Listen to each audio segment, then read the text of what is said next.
Bow. Hi guys. So ngayon day 9. Pero hindi pa rin ako nag-study ngayon guys. Kasi ang daming, hindi pa marami. I can sing it pero tinatamad pa rin ako. Pero I'll try bukas. Hindi try, susubukan. Sa gagawin ko kasi pressure ba? Lang. Ay, okay lang. Tumalikod lang ako. Biglang may dumating na tao. So, ayun guys.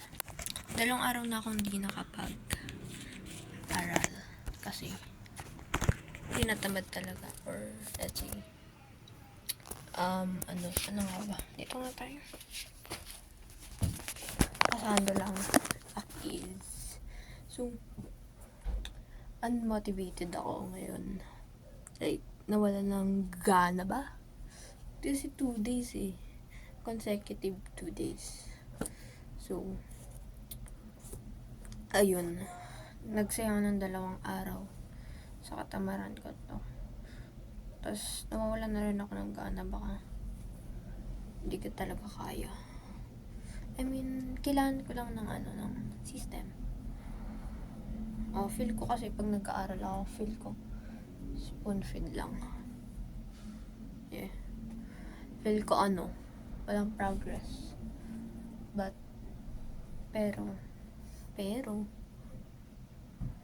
ayun nga, feel ko walang progress. Lang. Ayun, feel ko walang progress kasi nga, ayun lang. Puro aral, ganun. Pero, I learned that progress takes time. So, huwag siyang madaliin.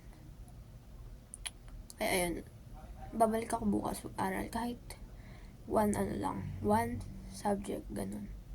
Kasi, what matters is pero sabi nila.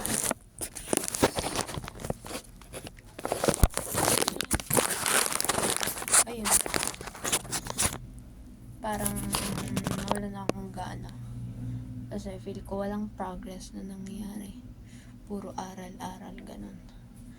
Pero, ayun. Kailangan. Tapos, luha, over. Ayun, ganun. Parang nag-breakdown. Di, basta yun, parang ang hirap.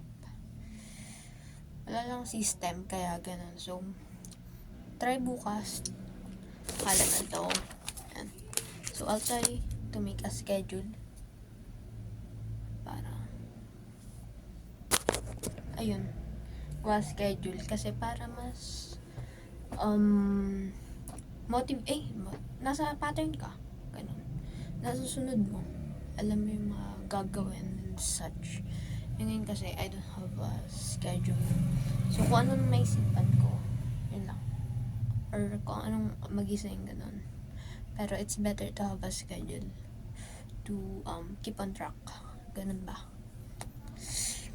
So, I hope siya tomorrow. Tapos, may mga errands din kasi na kailangan bukas. So, I need to keep on track. Schedule ba? Ayun lang guys. Daming daldal. Day 9 ngayon. Day 9. Lapit na mag-day 10. Halos 1 month. 1 week na akong nag-aaral. So, yun lang. Yun lang guys. Kung sino man tao dyan. Bye-bye.